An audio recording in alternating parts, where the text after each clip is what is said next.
Hi sir செல்லக்குட்டி. இன்னைக்கு நம்ம ஒரு அழகான மாரல் ஸ்டோரி தான் பார்க்க போகிறோம்.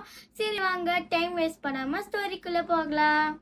சீனத்தை ஒரு அழகான ஃபாரஸ்ட் போட்டாங்க. அந்த ஃபாரஸ்ட்டில் ஒரு ஆந்தை இருக்கு. அந்த ஆந்தையோட பேர் ஒலி. அந்த ஒலிக்கு ரெண்டு திறமை இருக்குது. ஒன்று விஸ்டமு, இன்னொன்று ப்ராப்ளம் சால்வ் பண்ண எபிலிட்டி. என்ன ஆச்சுன்னா, ரோசின்ற ஒரு ரேபிட் ஆந்தை கிட்ட சொல்யூஷன் கேட்குது. என்ன சொல்யூஷன்னா, நான் டீப் ஃபாரஸ்ட்குள்ளே ஒரு அழகான கேரட்ஸை பார்த்தேன். கேரட்ஸை எடுக்கலான்னு போனேன். பட் ஆனால் நிறைய நரி கும்பல் அதை ப்ரொடெக்ட் பண்ணுது. எனக்கு என்ன பண்ணுறது தெரியல. எனக்கு ஏதாச்சும் சொல்யூஷன் கொடு அப்படின்னு அந்த ரேபிட் ஆந்தை கிட்ட சொல்லிடுது.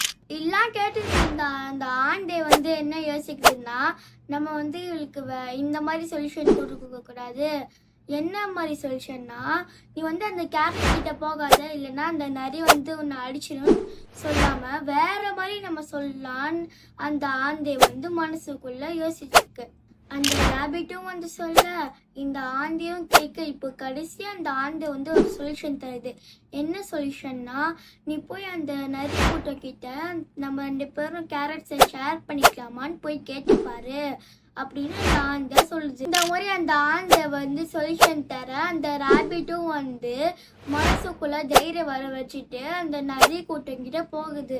அந்த ரேபிட்டும் அந்த நரிக்கிட்ட கேட்குது, நரி நம்ம 2 பேரும் கேரட்டை ஷேர் பண்ணிக்கலாமான்னு. ஆனால் அந்த நரி அதிகமாக என்ன சொல்லிச்சு, சரி ஓகே ஷேர் பண்ணிக்கலாம்னு சொல்லிச்சு. இந்த ரேபிட்க்கு ஒரே குஷி. இதுலேருந்து என்ன போயிடுதுன்னா, நம்ம ப்ராப்ளம்ஸை கைண்ட்னஸாலையும் அண்டர்ஸ்டாண்டிங்காலையும் நம்ம சால்வ் பண்ணிக்கலாம். இதில் உள்ள கருத்து அது உங்களுக்கு பொறுத்து. கமெண்ட் செக்ஷனில் சொல்லுங்கள். பாய் பாய்.